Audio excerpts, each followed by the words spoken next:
land services waliwo eyo kusobola okukebera oba okulaba ebyapa ownership nga togenze kutambula genda ku district togenze kutambula kugenda ku office yoba yonna gye tuba tulina okukeberera enteekateeka eyo bagiyita batya eyamba ki era lwaki mwagireese era tugifuna tutya enteekateeka eyo eya land services okuba nti zatwaliddwa ku mitimbagano nteekateeka mujjukira twatandika dda nga tetunaba na kuyingira mu office okulaba nti ebiwandiiko byonna ebiri mu lands biteekebwa ku mitimbagano oba bibeera computerized.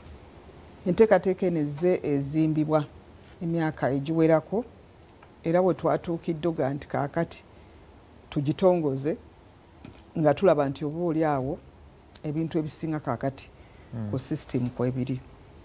Enteekateeka eno yazze okuteekawo obwerufu n'okumalawo okwemulugunya mu bantu baffe abadde beemulugunya ku nkola y'ettaka n'engeri minisitule gy'ekolamu emirimu gyayo. Twaleese enkola eno etongozebwe nga kye twagala kwe kukendeeza ku mujjuzo ogubadde gubeera ku offices zaffe ez'ettaka. Weesanga nti bakayungirizi babbulooka buli ayiiya ekyokulya abadde asibira ku offices zaffe. Tulina offices z'ettaka 22 mu Uganda yonna ne offices ezo nga zifuuse ebifo ddiiru gye zikutulirwa abantu baffe aba bulijjo ne banyigirizibwa ne bababba ate oluusi ne service gy'oyagala n'otagifuna ate nga bamaze n'okukubba. Kati tugitaddeko ennyesira nga kye twagala buli saavisi yaffe ebeerenga eri ku kompyuta oba kye tuyita omutimbagano. Tukendeeze kuba n'abantu ababeera wakati wa lands ne nannyini oba omuntu ayagala okutunda oba okugula ettaka. Enkola eno kyegenda okuyamba nti nga tonnagula ttaka oba tonnabaako kyokolera ku ttaka lyo osobola okukebera ku ttaka lyo n'olaba ki ekigenda mu maaso kubanga ejja kukuleetera kasita obeera ne block ne plot bye bitandikirwako. Kasita obeera ne block ne plot n'obiyingiza mu system n'oregisteringa bw'oyita mu registration okwewandiisa nga bwe baba bakulagidde okusinziira ku kompyuta ofuna kye tuyita registration number oba reference number. Kati eyo gy'okozesa n'oba ng'olina account nga busuulwa Danstan ng'olina account ng'osobola okukozesa account yo wonna w'oyagalira okubeera ng'okebera by'oyagala okukola. Ezo bw'ogifuna togisuula eba yiyo era gw'osobola ogya accessing okuleka nga gwe kennyini nannyini kugiggulawo ogiwadde omuntu omulala. Ekyo kyanjawulo kubanga tetujja kubeerawo naye bw'obanga gwe kubanga ne bw'oba okola payment ey'omutwalo ogumu okubeerako by'okebera olina kubanga okozesezza essimu yo ng'era eraga nti ku akawunti yo kwokola ki otambuliza ebyo byonna. Okufuna okugenda ku system eno ogibwako omutwalo gumu bw'oba ogendako obugenzi ng'ogulawo akawunti tewali sente zeetaagisa. Naye kasita otandika okuyingira mu transactions ez'enjawulo njagala kulaba saaki njagala kulaba status awo batandikira okugamba pe kasita oba ng'olina ekirala ky'oyagala okukola ky'okwekenneenya oba okutunuulira. So how do you pay? Electronically era ku mobile money? Yes, mobile money.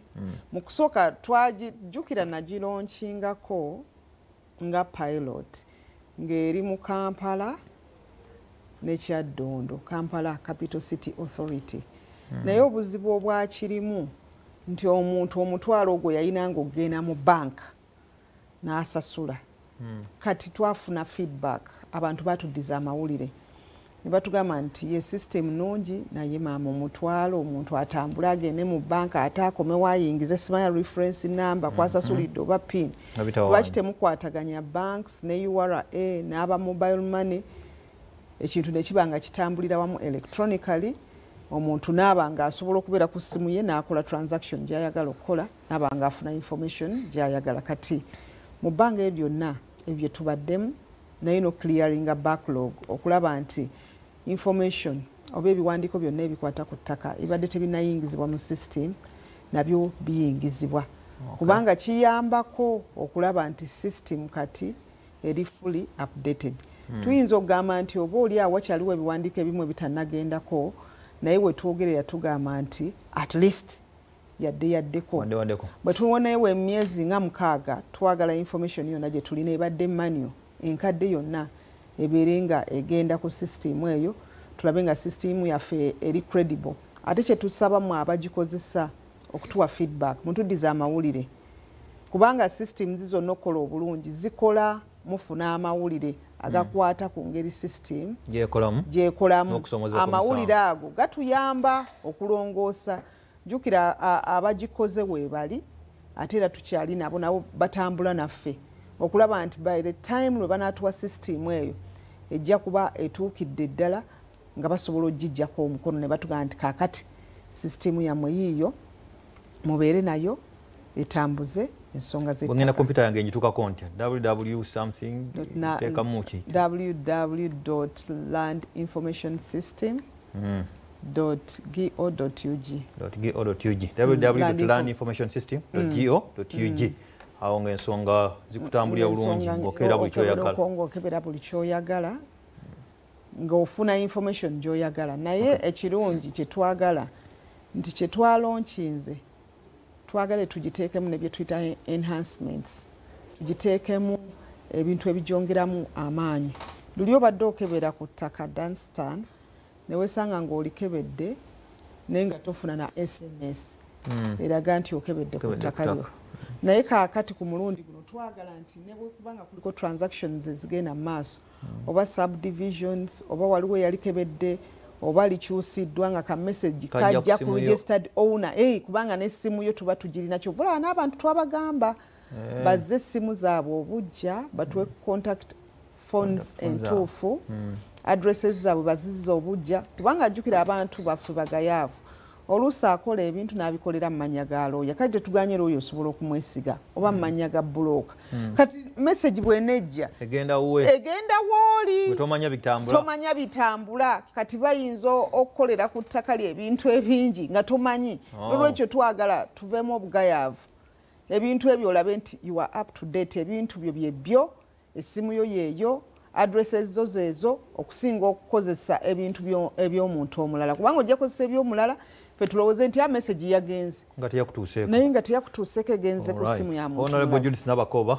Kibataka okikendezeza kikendedde era in that line njala kubuuza